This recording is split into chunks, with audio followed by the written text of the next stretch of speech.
Okay, let's unpack this. Have you ever felt like federal budget talk is, well, a language all its own?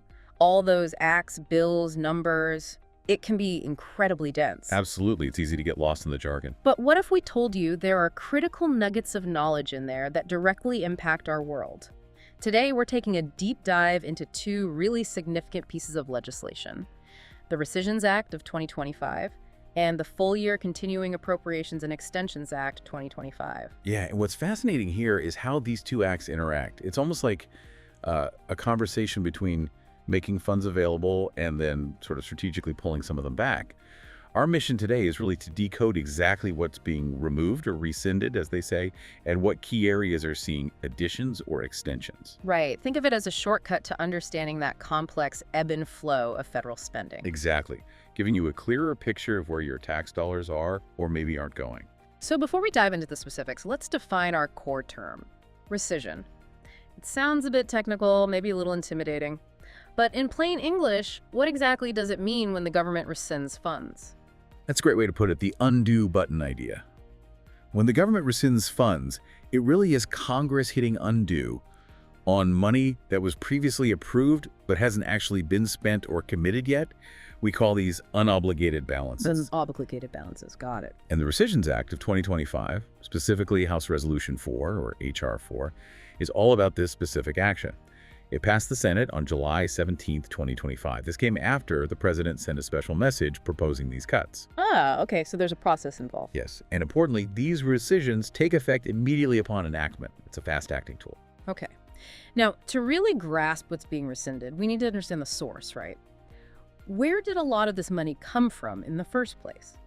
That brings us to the Full Year Continuing Appropriations and Extensions Act 2025, also known as Public Law 119-4. This act was signed into law earlier, back on March 15, 2025. So how does this act serve as the backdrop for today's discussion?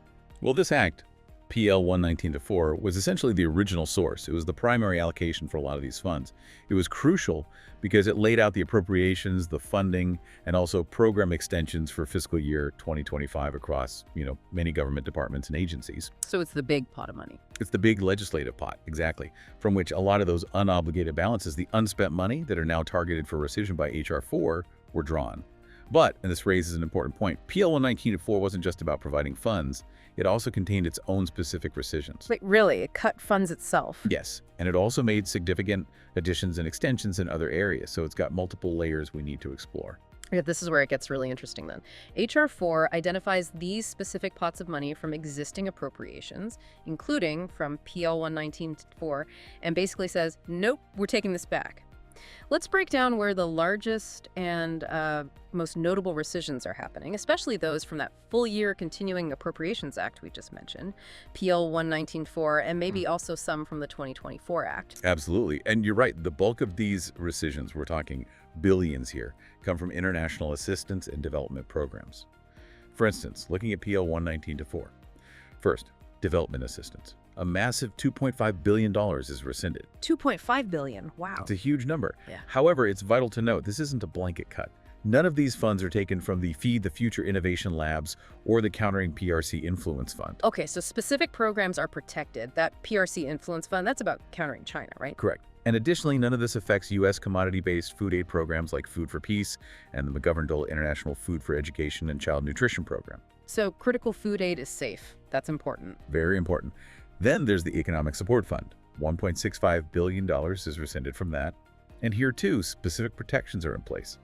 None of the funds are taken from assistance designated for Jordan or Egypt, or, again, that Countering PRC Influence Fund suggests, strategic priorities. Maintaining stability in key allies, perhaps. Seems likely.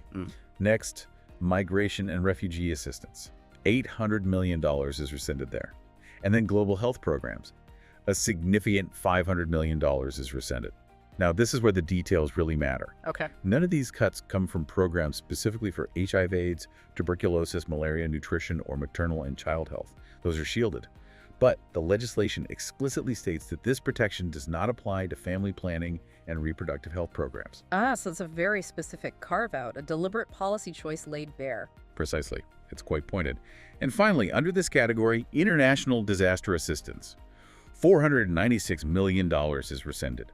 Again, with that critical provision, none of it affects U.S. commodity-based food aid programs like Food for Peace and McGovern Dole. Okay, so we're definitely seeing a pattern. Big cuts to unspent international aid funds, but these very specific protective shields around certain programs like food aid, some health areas, and strategically important funds, it really suggests a deliberate recalibration, not just a sort of broad axe approach, right? Exactly. It's about trimming or redirecting, perhaps, without completely dismantling core functions, at least certain core functions.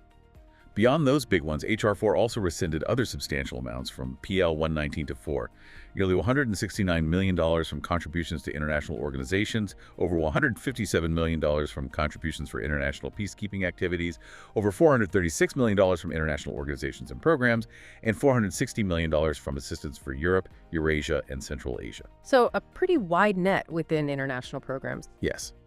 And even smaller but still impactful amounts were rescinded from places like the Complex Crises Fund, the Democracy Fund, the Clean Technology Fund, USAID operating expenses, and the United States Institute of Peace, among others.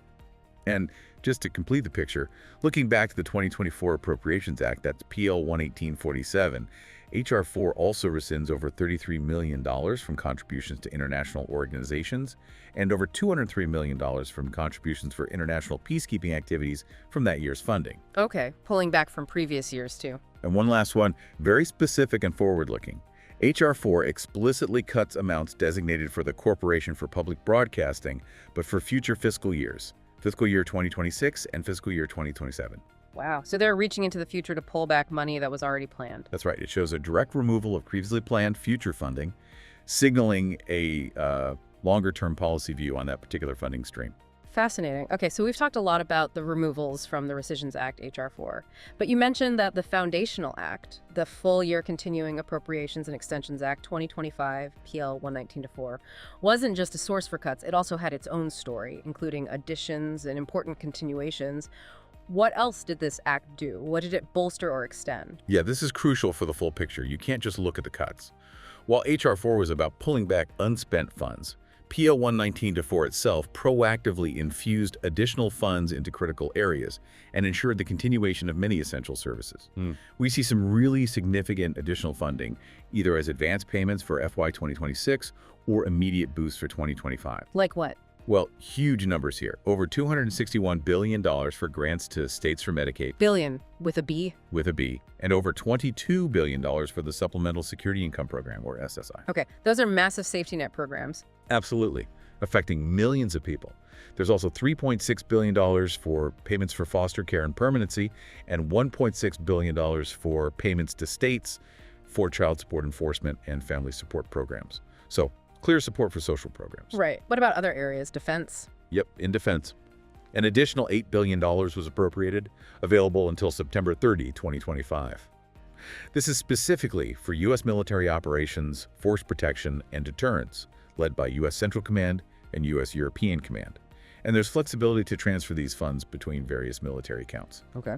Also in defense, over $89 million was provided for a new pilot program on capital assistance.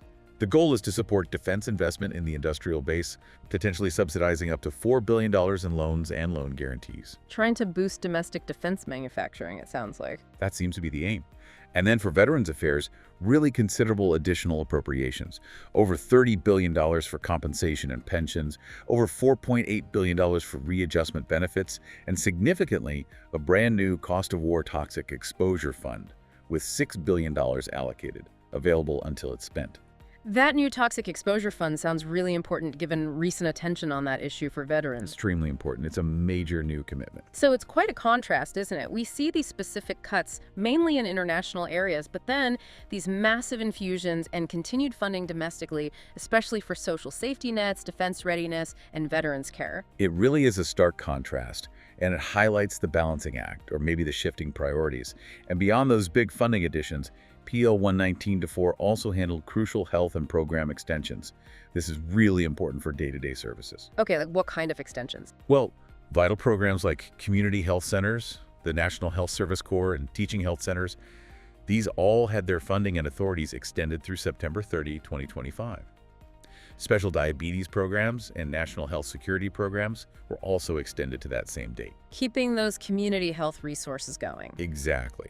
And many Medicare payment adjustments and programs saw extensions into late 2025.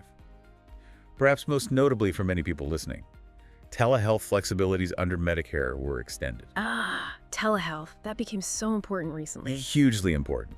This extension includes removing geographic requirements, expanding where telehealth services can originate, like your home, allowing more types of practitioners to furnish these services, extending services for federally qualified health centers and rural health clinics, and delaying the in-person requirements for mental health services delivered via telehealth.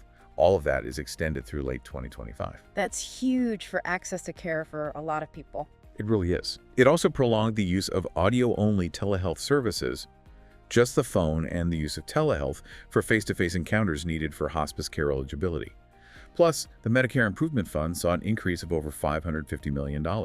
So a big focus on maintaining and even boosting healthcare access, especially through telehealth. Definitely. And a few others worth mentioning. Sexual risk avoidance education and personal responsibility education programs were extended for fiscal year 2025, along with funding for family-to-family health information centers. And beyond health, extensions were made for the Commodity Futures Trading Commission Whistleblower Program, the National Cybersecurity Protection System Authorization, and the Temporary Order for Fentanyl-Related Substances, all through September 30, 2025. Okay, a lot of extensions keeping things running. Yeah. But you mentioned something earlier that stuck with me. This Full-Year Appropriations Act, PL 119-4, it didn't just add money and extend programs. You said it had its own rescissions built in. This feels a little meta. What internal cuts did that foundational bill make? Right. This is a key nuance that can easily be missed if you're just looking at the headlines. Public Law 119-4, the very act providing all those appropriations we just discussed, also contains specific permanent rescissions from various accounts, mostly from prior fiscal years. So cleaning up old unspent funds within the main funding bill itself. Exactly. For example, in defense, Section 1416 detailed significant permanent rescissions, totaling hundreds of millions across numerous defense-related accounts from previous years. This included areas like the old Afghanistan Security Forces Fund, various aircraft procurement accounts for the Army, Navy, and Air Force, other procurement accounts, multiple research, development, test, and evaluation accounts across different branches, as well as the Counter-ISIS Train and Equip Fund, and the Cooperative Threat Reduction account. Wow, okay, so a serious internal cleanup within defense funding. Yes. And in Homeland Security, Sections 1706 and 1707 rescinded specific unobligated balances from operational accounts within DHS. This affected areas like the Office of the Secretary, the Management Directorate, Intelligence, TSA, CISA, the Cybersecurity Agency, FEMA, U.S. Citizenship and Immigration Services, and others. Plus, a substantial $133 million was rescinded from the Department of Homeland Security Non-Recurring Expenses Fund. Okay, similar house cleaning there? In the Department of Labor, Section 1903 permanently rescinded $75 million from Employment and Training Administration Training and Employment Services, specifically tied to the period from October 2024 through September 2025. And finally, in State and Foreign Operations, Section 11127 rescinded $111 million from debt restructuring amounts that came from prior funding acts. So it really underscores that budget adjustments are this constant, ongoing process, right? Not just a single bill event. Absolutely. It happens within the big bills, and then sometimes with separate bills like H.R. 4 focusing specifically on rescissions. It's a continuous cycle. That's a lot of moving parts to track, but it truly illustrates the detailed, sometimes complex level at which these decisions are made. So we've navigated the complex waters of these two major acts. We've looked at billions in removed funds via rescissions, specific additions, crucial continuations. We've touched on everything from international aid to defense spending, public broadcasting, healthcare extensions. What's the big takeaway? If you had to boil it down for our listener, why should they care about wading through these legislative details? Well, if we connect all these dots, if we look at the bigger picture, it tells us a lot about the evolving priorities and the ongoing fiscal recalibrations happening within the federal government right now. The Rescissions Act of 2025, H.R. 4, clearly marks a significant pullback of unspent funds, particularly hitting international development and aid hard. But importantly, it does so with those specific protections for certain vital programs like food aid or key global health initiatives, while simultaneously making very explicit cuts to others, like family planning support and future public broadcasting funds. Right, that contrast is key. Exactly. And at the same time, the Full-Year Continuing Appropriations and Extensions Act, 2025 Appeal 119-4, which was the source for many of those rescinded funds, also ensured the continuation and even the boosting of other critical areas. Things like Medicaid, supplemental security income, veterans benefits, and those crucial telehealth flexibilities we talked about. So it's a push and pull. It's absolutely a push and pull. This isn't just about abstract numbers on a page. It's about tangible shifts in where national resources are being directed, and maybe just as importantly, where they're being conserved or pulled back from. These shifts can impact policy, services people rely on, and even America's global engagement. It truly demonstrates the dynamic and often contested nature of how your federal budget actually comes together each year. It really is a powerful illustration of that constant balance, or maybe, like you said, that tension between planned spending, unspent funds sitting there, and new or shifting priorities. What further questions does this deep dive raise for you? How do these intricate legislative actions shape the world around us? And perhaps how might you look at future budget discussions with a maybe fresh, more informed perspective after peeling back these layers today?